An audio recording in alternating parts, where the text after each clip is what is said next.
Jezebel in the Bible. Jezebel is a well-known figure in the Bible, famous for her wickedness and the destruction she brought upon the people of Israel. She was the wife of King Ahab and was known for her idolatry, manipulation, and persecution of God's prophets. Her story can be found in several books of the Old Testament, including 1 Kings and 2 Kings. Jezebel's introduction to Israel. Jezebel was the daughter of King Ethbaal of the Sidonians, who worshipped the false god Baal. She married Ahab, who became the king of Israel, and she introduced the worship of Baal and other pagan gods to the Israelites. Jezebel was a strong-willed woman who did not tolerate anyone who opposed her or her beliefs.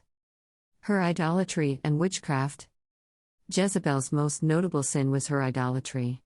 She built a temple to Baal in Samaria and erected an Asherah pole, both of which were in direct violation of God's commandments. She also used her influence over Ahab to promote the worship of Baal and encourage the Israelites to turn away from God. Additionally, Jezebel was known for her witchcraft and sorcery, which were also forbidden by God. Her persecution of God's prophets. Jezebel was fiercely opposed to the worship of the true God and sought to destroy anyone who opposed her. She ordered the killing of many of God's prophets and persecuted those who remained faithful to God. In 1 Kings 18:4, Obadiah, who was in charge of Ahab's palace, hid 100 prophets of the Lord in 2 caves to protect them from Jezebel's wrath. Her death.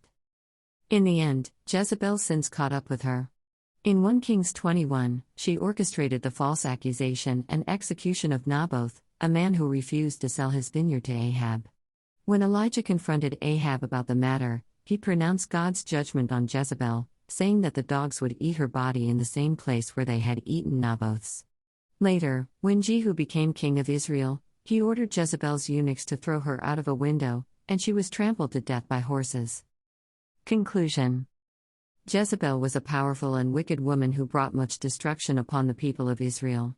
Her idolatry, witchcraft, and persecution of God's prophets are a reminder of the dangers of turning away from God and following false gods. Her story serves as a cautionary tale for us today to remain faithful to God and resist the temptations of the world.